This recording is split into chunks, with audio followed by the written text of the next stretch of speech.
Hello everyone, welcome back to our channel education Allahabad. जैसा कि आपके बहुत सारे डाउट आ रहे थे रिसर्च प्रपोजल पर कि उसे कैसे लिखें, उसके लिए कौन कौन से एलिमेंट्स चाहिए, और बहुत से डाउट्स आप लोग के थे जिसे क्लियर करने के लिए हमने एक वीडियो बनाई थी रिसर्च एलिमेंट्स पर कि आपको रिसर्च प्रपोजल लिखने के लिए कौन कौन से एलिमेंट्स चाहिए होते हैं, कौन कौन से एलिमेंट्स ज़रूरी हैं उन्हें उसमें ऐड करने के लिए।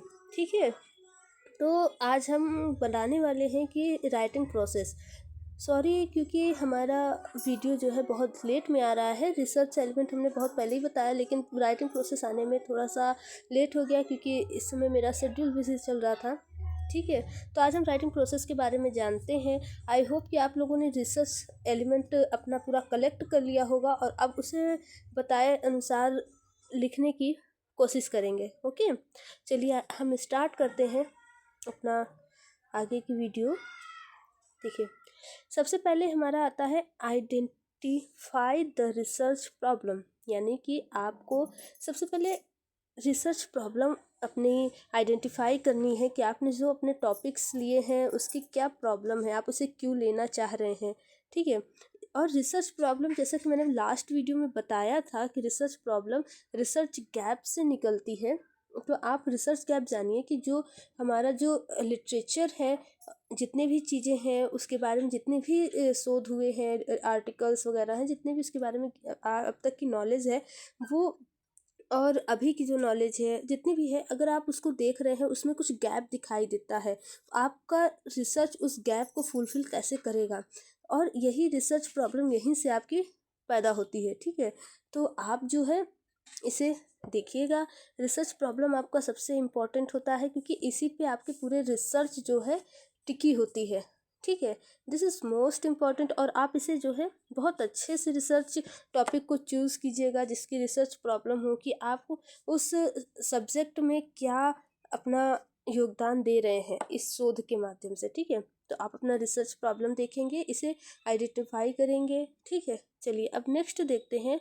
इसकी प्रोसेस यही है कि सबसे पहले आप आइडेंटिफाई कर लेंगे। राइटिंग प्रोसेस का मतलब ये नहीं है कि आपको वो दिखाया जाएगा स्टेप बाय स्टेप कि कैसे लिखना है, ये नहीं। राइटिंग प्रोसेस का मतलब है कि आप लिखने से पहले की क्या प्रक्रिया होगी, लिखने की प्रक्रिया क्या होगी, लिखने के बाद की क्या प्रक्रिया होगी। ठीक है, तो सबसे पहले रिसर्च प्रॉब्लम को आप आइडेंटिफाई करेंगे।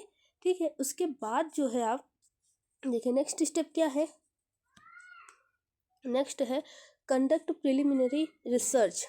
ठीक है, आप पहले से प्रारंभिक शोध करें, अर्थात आप जितना भी लिटरेचर है उसको आप जांचें। ठीक है, आप रिसर्च गैप को ध्यान में रखें, पूरा लिटरेचर रिव्यू आपको पता हो, ताकि अगर आपसे मान लीजिए एग्जामिनर बोर्ड आपसे कोई भी प्रश्न पूछता है कि आपने इसके बारे में क्या पढ़ा है, तो आप उसको बता सकें।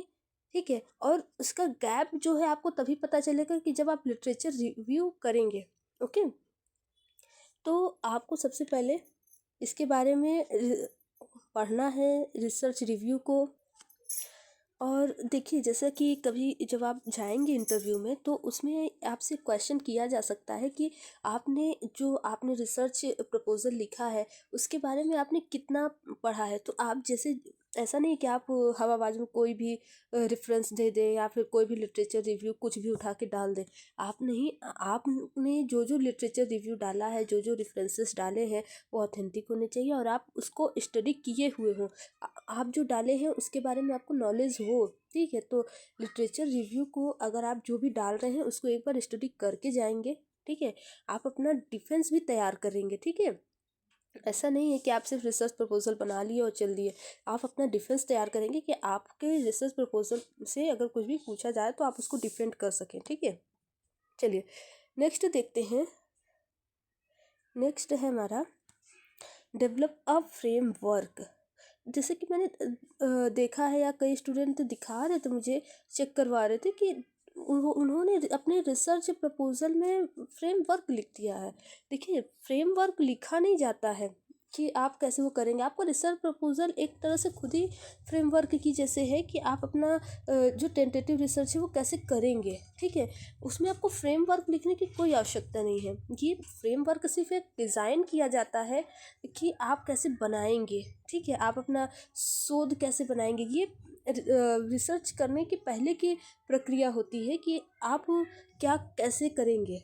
ठीक है, इसके लिए देखिए डेवलप अ फ्रेमवर्क, इसको आप क्या करेंगे कि सबसे पहले आप अपना ऑब्जेक्टिव तैयार करेंगे, research question, research gap, literature review, references तैयार करेंगे, मैथोलॉजी उसकी क्या होगी।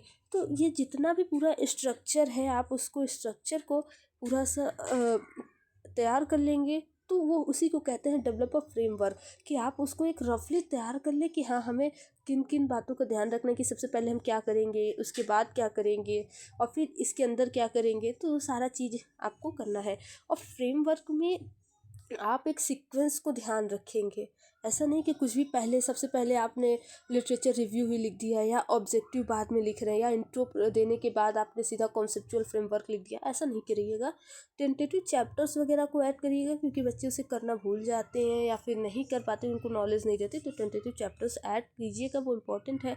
और एक इंट्रोडक्शन देने के बाद आप ऑब्जेक्टिव लिखिएगा, जैसे कि मैंने बताया है अपने पहले वीडियो में रिसर्च एलिमेंट्स की, कि उसमें क्या क्या आपको ऐड करना है। उसको आप देख लेंगे ना तो आपके लिए बहुत ही हेल्पफुल होगा, और इससे आपको बहुत ही ज़्यादा अच्छा आपको रिसर्च प्रपोजल बनाने में हेल्प मिलेगी। ठीक है, आप सीक्वेंस को ध्यान में रखिएगा, और कुछ एक्स्ट्रा ऐड मत कीजिएगा। जैसे कि आप हाइपोथेसिस लिखते हैं, उसके बाद आप आउटकम्स लिखते हैं, तो उसको लिख सकते हैं, लेकिन हाइपोथेसिस के अंदर आप ये मत डालिएगा क्या होना चाहिए, क्या होगा, क्या होगा ये आप डाल सकते हैं, लेकिन क्या होना चाहिए ये नहीं डालिएगा।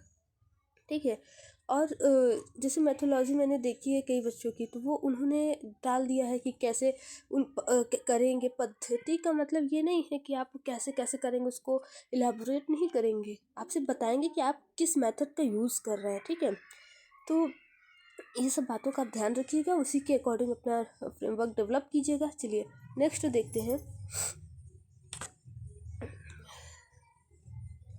Draft the proposal.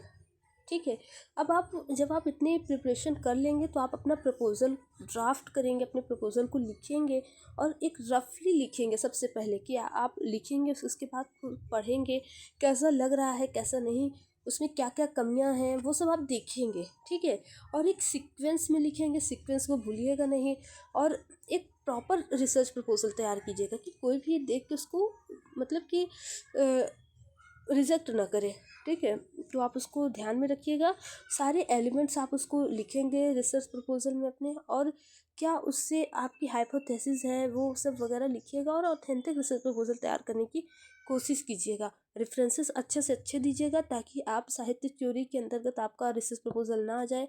ठीक है, इस सब के मामले बहुत बढ़ रहे हैं, तो आप जो रेफरेंस दें उसके बारे में आपको नॉलेज होनी चाहिए, जो लिटरेचर रिव्यू दे उसके बारे में आपको नॉलेज होनी चाहिए, और इस सब की बातों का ध्यान रखिएगा, जो कि आपके इंटरव्यू के लिए बहुत ही काम आने वाला है। ठीक है, चलिए नेक्स्ट देखते हैं, रिवाइज एंड रिफाइन।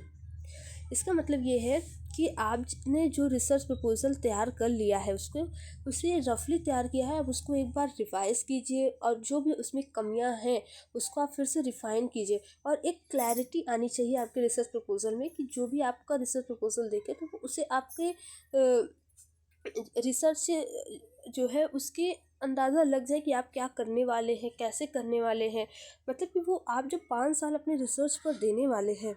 ठीक है, उसको पूरा आइडिया हो जाए। ठीक है, और इसी तरह का आपको रिसर्च प्रपोजल होना भी चाहिए। आप एक बार लिखें, उसके बाद उसको खुद से रिवाइज करें, उसमें जो भी कमियां हो उसको क्लैरिफाई करें, उसको रिफाइन करें, और यही एक अच्छा प्रोसेस माना जाता है। ठीक है, और यही रिसर्च प्रपोजल तैयार करने की जो विधि है यही है। एक प्रॉपर तरीके से आप तैयार करेंगे रिसर्च प्रपोजल तो आपके लिए बेटर होगा।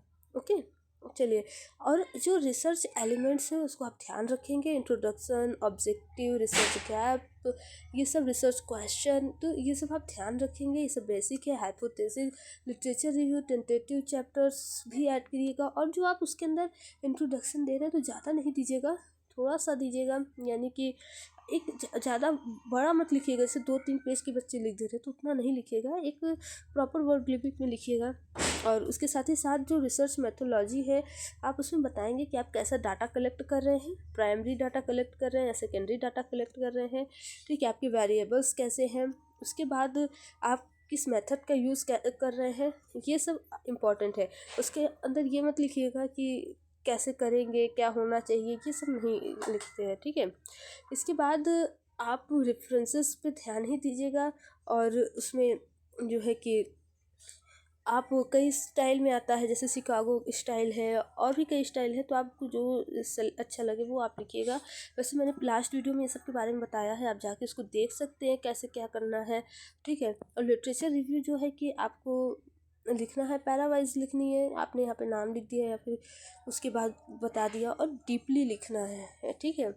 और उसके बाद आप ये भी ध्यान रखेंगे कि हाइपोथेसिस वगैरह और जो ऑब्जेक्टिव वगैरह पॉइंट वाइज करके लिखेंगे, उसको पैराग्राफ में नहीं लिखेंगे, ये सब अच्छा मेथड नहीं माना जाता है। पॉइंट वाइज लिखेंगे तो ये अच्छा रहता है, बेटर रहता है, ठीक है। चलिए, बहुत बहुत धन्यवाद। अगर आपको वीडियो अच्छी लगी हो तो कमेंट कीजिएगा, लाइक कीजिएगा। जो भी आपके साथी हो जो देने जा रहे हैं, अपना रिसर्च प्रपोजल बना रहे हैं, उनको शेयर कीजिएगा। Thank you very much.